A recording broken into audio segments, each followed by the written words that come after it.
They say there's always someone, hidden among the noise, the chaos, the endless sea of faces, who carries a weight heavier than the rest.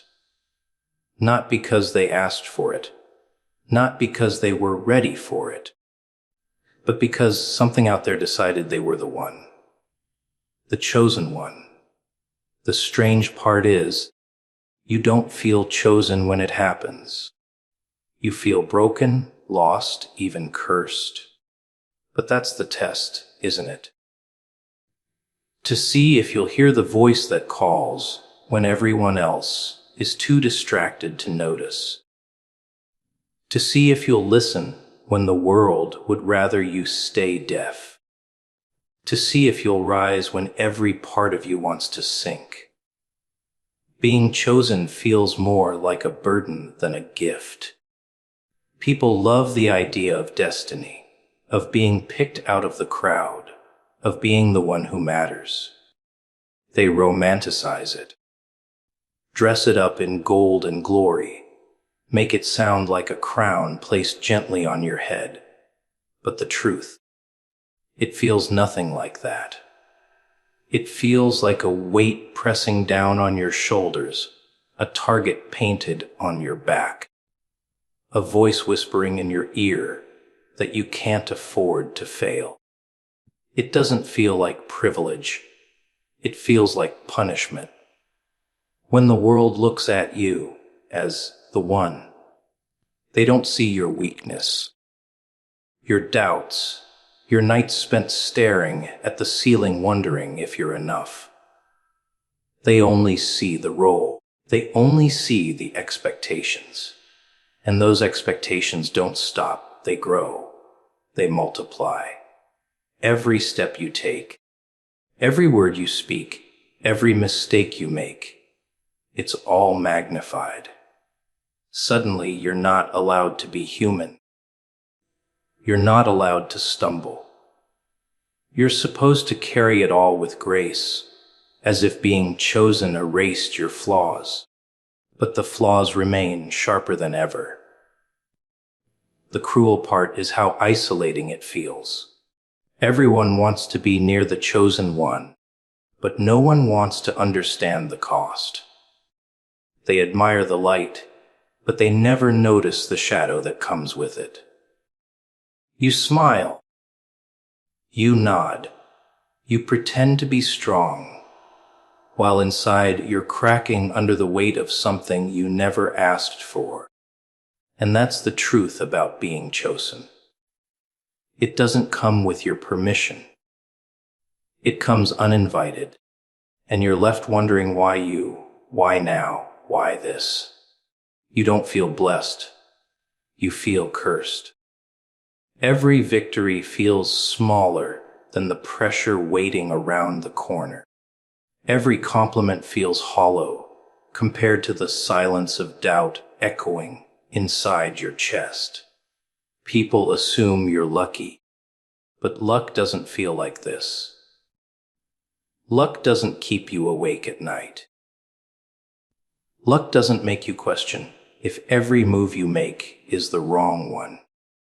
Being chosen feels less like fortune and more like a sentence. What no one tells you is that the burden follows you everywhere.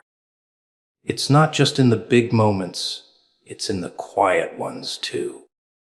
You can't sit still. You can't breathe. You can't simply exist without feeling the weight pressing in. You're haunted by the fear of disappointing, the very force that put you here.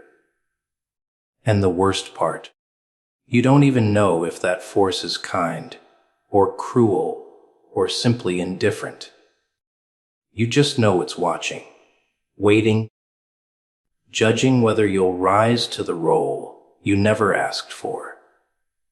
The world loves the idea of chosen ones because it makes for a good story.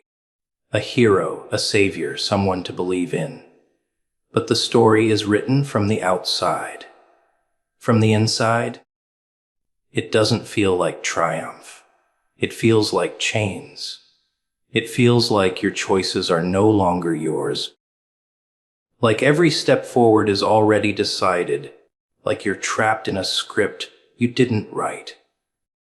And yet, you're expected to perform it perfectly. The applause is for the role, never for the person trapped beneath it. People will never see the cracks. They'll never know the nights you nearly gave up, the mornings you wished the burden would pass to someone else. They'll never see the way your chest tightens when you realize that failure isn't just about you. It drags everyone else down with it. That's what being chosen really means. It means you don't get the luxury of collapsing. It means your pain is irrelevant. Your fear is irrelevant. Your humanity is irrelevant. All that matters is that you keep carrying what was thrown at you. And deep down, you realize the cruelest truth of all. Being chosen doesn't mean you were the strongest, or the smartest, or the best. It just means you were there. And now, whether you're ready or not, whether you like it or not, you're carrying a weight that feels less like a crown and more like a curse. The test is hidden inside struggle and doubt. It never arrives dressed like a test, never comes with a warning label, never announces itself with flashing lights. No, it shows up disguised as failure, as pain, as confusion that gnaws at you, until you're left staring at yourself in the mirror, wondering if you're even built for this. The test is subtle, cruelly quiet, and it knows exactly where to press. It doesn't challenge your strengths. It challenges the softest, weakest, most fragile parts of you. You wait for tests to look like battles with enemies, competitions you can win, obstacles you can smash through with brute force. But the real test is more invisible. It hides inside sleepless nights where your chest feels heavy and you can't explain why. It hides in the questions that loop in your head. What if I'm not enough? What if I fail? What if I was never supposed to be here in the first place? The test thrives on those whispers because they dig deeper than any blade could. Struggle is the ground it grows from. The moments you hate most, the ones where nothing works, where everything you try crumbles in your hands. That's where the test waits.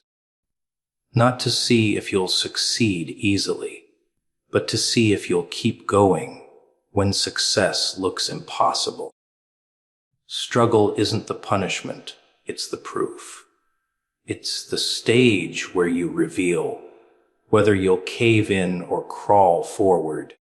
Even bleeding, even broken, doubt is the weapon it uses. You can face pain, you can endure exhaustion, but doubt attacks differently. Doubt doesn't come from outside. It grows inside your own chest. It wears your voice, speaks in your tone, convinces you to stop before anyone else even tries to stop you. It tells you you're unworthy, that the weight is too heavy, that the role is meant for someone else. And the more you listen, the more real it feels. Doubt is clever like that. It makes you believe you're saving yourself from failure, when really, you're letting yourself collapse. That's the trap of the test. It hides in everyday life. People expect it to be one dramatic moment, one grand challenge where everything is clear. But it's not. It's slow, grinding, relentless. It shows up in the thousand small decisions you make when no one is watching. Do you push forward when nothing is changing? Do you keep speaking when no one is listening? Do you hold your ground when every bone in your body begs you to quit? Those choices, invisible to the world, define whether you pass or fail. Most people don't even realize they're being tested until it's over. They think they're just unlucky, just cursed, just going through another miserable day. They don't see that the struggle itself was the trial. They don't see that the doubt they let win was the question they answered wrong. And by the time they realize it, the chance is gone. The test never repeats itself in the same way twice.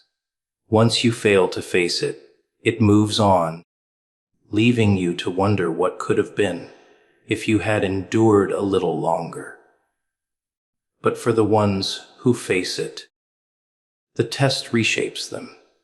Not because they beat it easily, not because they were fearless, but because they stood inside the storm and refused to be blown away. They let the struggle carve into them. They let the doubt scream in their ears, and still they moved. Every step forward was an answer. Every refusal to quit was a declaration. And in the end, the test didn't vanish. It revealed. It revealed that the chosen one isn't the one who never struggles or doubts. It's the one who doesn't let struggle and doubt decide who they become. The test was never about perfection. It was about endurance. It was about proving to yourself, not to the world, that when the weight pressed hardest, when the voice inside you told you to give up, you didn't. That's where the truth hides. That's where the test always was. Few can hear the call beneath the noise. The world is loud, unbearably loud, filled with endless chatter, distractions, empty promises, and the constant hum of meaningless voices competing to drown each other out. Everyone talks, but no one listens. Everyone screams for attention, but no one hears what actually matters. And somewhere buried beneath that chaos, there's a call, quiet, sharp, meant for you. But only a handful ever notice it, and fewer still have the courage to answer. It doesn't sound like what you expect. It doesn't come in thunder, doesn't arrive with fireworks or angels or booming certainty. No, the call comes in whispers, in subtle tugs that you almost mistake for your own thoughts. It speaks when you're alone, when the noise fades for just a moment, when you're staring into the dark, asking yourself if this is all there is. The call doesn't demand, it invites. But it's easy to miss because it doesn't fight the noise. It waits to see if you'll listen. Most people never do. They bury themselves in distractions, so they never have to hear it. They drown their doubts with constant entertainment, endless scrolling, shallow conversations that fill the silence, but never touch the soul. They think the noise keeps them safe, but really it keeps them deaf. Deaf to the one thing that could change everything. Deaf to the quiet message that could give their suffering meaning. The call doesn't beg for your attention. It tests it. It wants to see if you'll sift through the static, if you'll strip away the voices of the crowd, if you'll trust the faint signal no one else seems to notice. That's why so few hear it. Because listening requires effort, discipline, and the terrifying willingness to silence everything else. And silence, for most, is unbearable. Silence forces them to confront what they've been running from. Silence makes the call louder, and that frightens them more than anything. For the rare ones who hear it, life changes instantly, because once you recognize the call, you can't unhear it. You can't go back to pretending the noise is enough. You realize the parties, the conversations, the hollow ambitions, they were just echoes to keep you distracted. The call cuts through all of that, sharper than a blade, and it leaves you exposed. Exposed to the truth that maybe you were meant for more. Exposed to the truth that the world's chaos was designed to keep you from noticing your own potential. But hearing the call is only half the battle. The real weight comes when you realize how alone it makes you. The crowd will never understand why you turn down the volume, why you stop chasing the same empty prizes, why you start walking a road that looks dangerous, foolish, even insane to them. They'll mock you, doubt you, pressure you to return to the noise, because your silence unsettles them. Your attention to the call reminds them of the one they ignored. The call is dangerous because it demands change. Once you hear it, you can't stay the same. You can't know that you've been chosen, nudged, pulled toward something bigger. And that's why most never listen. Because deep down, they know that if they do, they'll have to leave behind everything familiar. They'll have to abandon the noise that numbs them. They'll have to face the responsibility of becoming who they were meant to be. And that responsibility terrifies them more than the chaos ever did.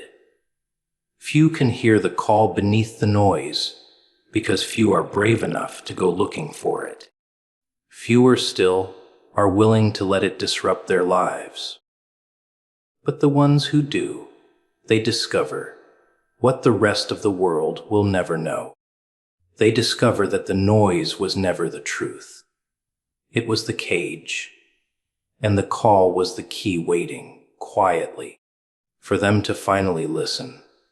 Listening requires courage, not certainty.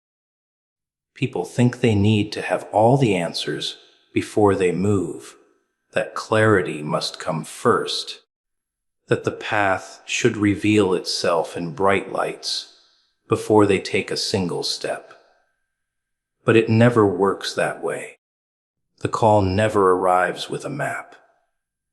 It doesn't hand you instructions or proof that you'll succeed.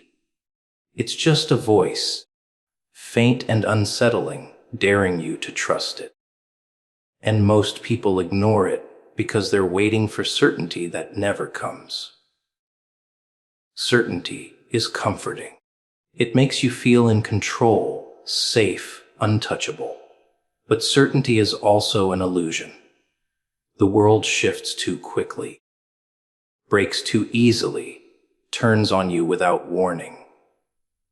Certainty convinces you that you can predict tomorrow, but courage accepts that you can't. Courage moves anyway. It doesn't need guarantees. It doesn't need applause. It doesn't need anyone else to understand.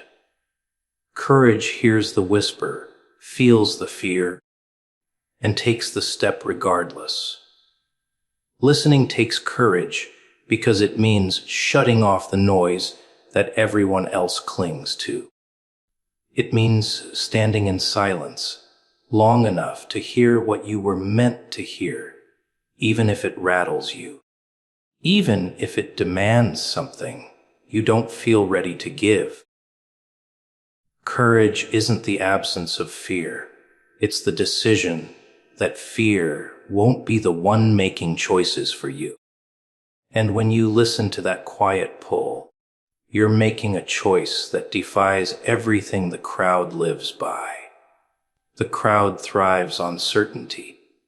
They want guarantees, safety nets, step-by-step directions. They want to know that if they follow the script, they'll get the reward. That's why they never hear the call. Because the call doesn't come with safety nets. It comes with risk. And courage is rare.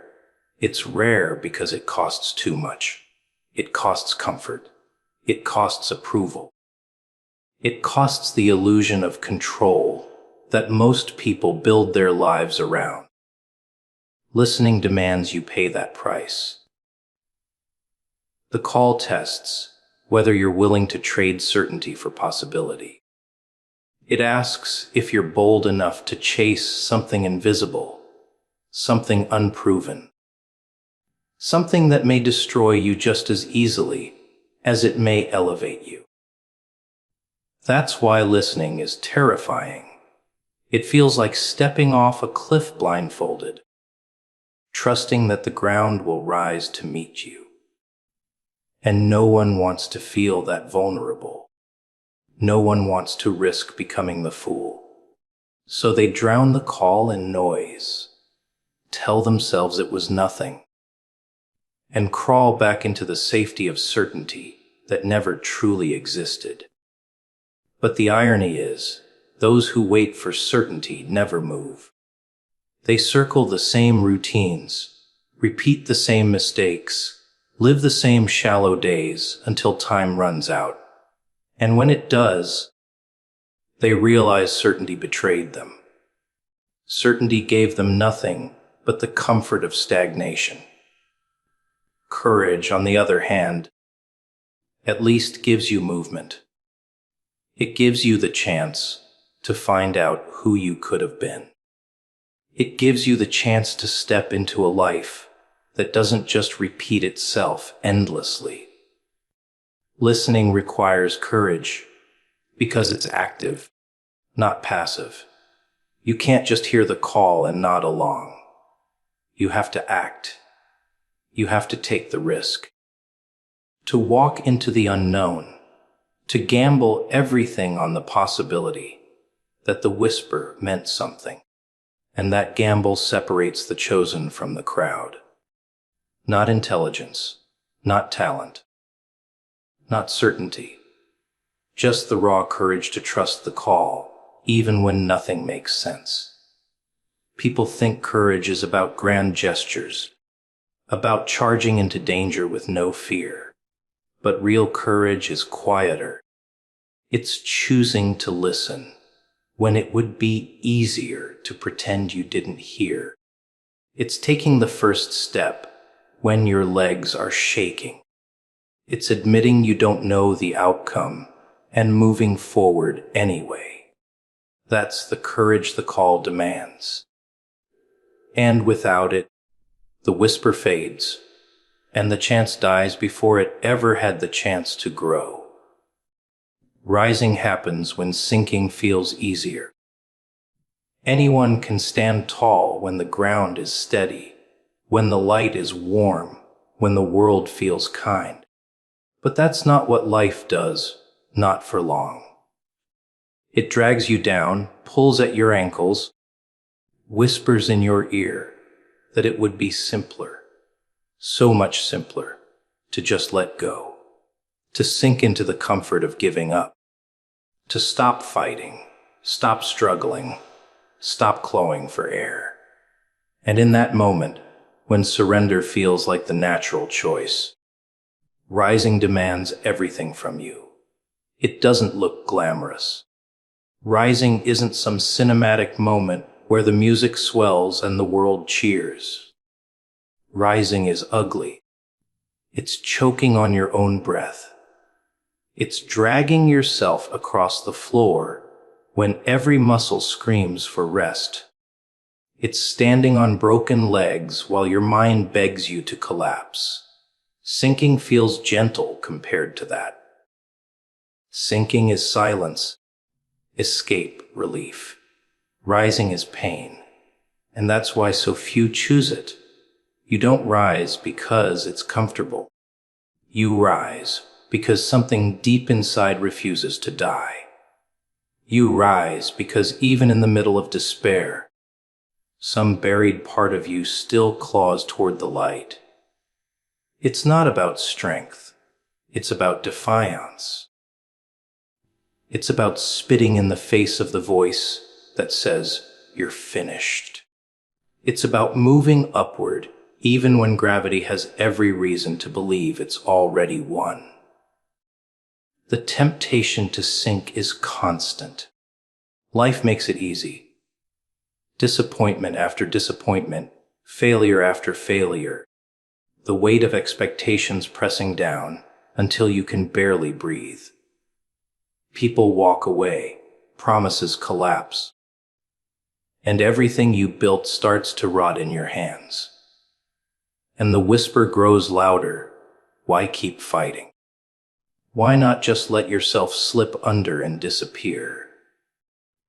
That voice is seductive because it offers peace, but it's the peace of surrender.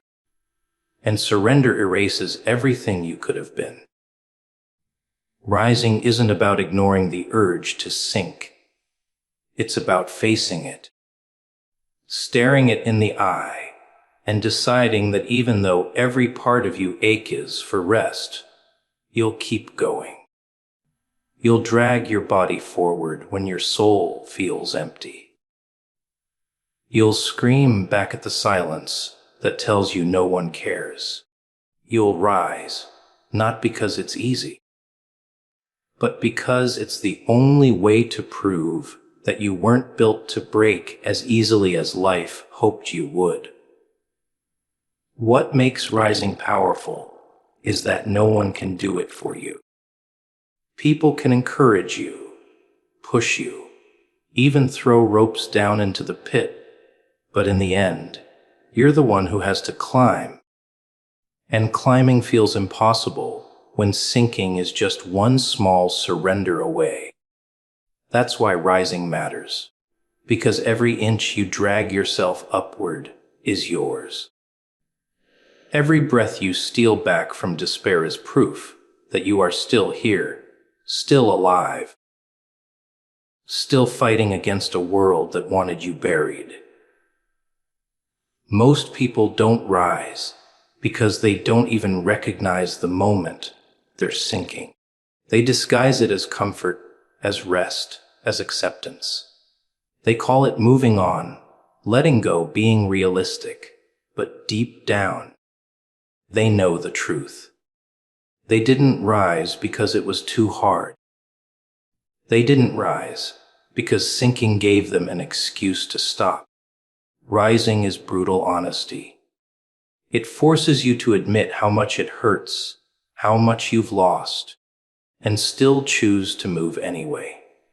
And every time you rise, something changes. Not in the world. Sometimes it stays just as cruel, just as heavy, but in you. You become the kind of person who can take the worst and still refuse to vanish. You discover a strength you didn't know existed, not the kind that wins applause, but the kind that survives when applause has long disappeared. You rise, and even if no one sees it, even if no one claps, it means you didn't sink. And in a world that feeds on your collapse, that alone is victory. Purpose reveals itself only through trials. People love to imagine that life will hand them a neatly wrapped meaning, a voice in the sky, a clear map that tells them who they are and what they're meant to do. But life doesn't waste time with such luxuries. It prefers a crueler method. It strips you bare, takes what you love, burns what you thought was permanent, and then it waits. It waits to see if you'll crawl through the fire, if you'll bleed on the stones, if you'll keep moving when you have no reason left to. That's when purpose begins to whisper. not before. Never before. You see, trials aren't accidents. They're the design. Without them, you'd remain soft, untested, unaware of the edges you carry. Everyone wants meaning, but no one wants the suffering that sharpens it. They want the crown without the scars, the glory without the wounds. But purpose refuses to reveal itself to the comfortable. It hides in the places you don't want to go, behind the losses you swore would destroy you. And only by stepping into that furnace do you start to uncover why you were ever here in the first place. Think about the moments when you questioned everything, when the job slipped away, when the person you trusted turned their back, when the world made a mockery of your effort. In that moment, it felt like a cruel joke, meaningless pain. But looking back, wasn't that the very moment you discovered what you were capable of? Didn't it peel back a layer of you that never would have existed otherwise? That's purpose forming in the dark, hidden in the agony you thought had no point. The truth is, purpose isn't found in books, in speeches, in quiet reflection. It's earned in the chaos. It's earned when you drag yourself up after being beaten down. It's earned when you stand in the wreckage of who you thought you were and choose to keep breathing. That's where it hides, in the fractures of your old self, in the ashes of what was burned away. Trials reveal the blueprint you didn't know you carried. They push you to the edge so you can finally see the shape of the cliff. They expose the weaknesses you ignored, the lies you told yourself, the masks you wore. They rip them off until only the raw, untamed version of you is left. And that version, the scared, trembling, furious one, is the only one strong enough to recognize purpose when it finally shows its face. Most people run from their trials. They look for shortcuts, ways to bypass the fire, ways to numb the sting. They drink, they scroll, they pretend, they hide. And in doing so, they also run from their purpose.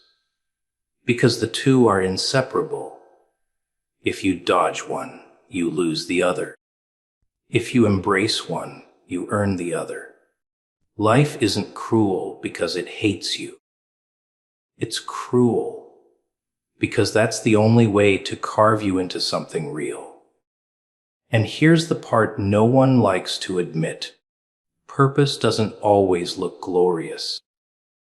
Sometimes it's not about leading armies, changing the world, or leaving a name etched in history. Sometimes it's about surviving long enough to prove the darkness didn't consume you. Sometimes it's about being the quiet proof that a broken human can still walk forward, can still rise, can still refuse to vanish. And that, too, is purpose. The irony is that you don't recognize it while you're in the middle of the trial. All you see is pain. All you feel is loss. It's only afterward, when the dust settles, when you're standing there scarred but alive, that you realize what it gave you. That's when you understand it wasn't meaningless. That's when you see that every bruise, every cut, every night you thought you'd never make it through was the only language purpose speaks.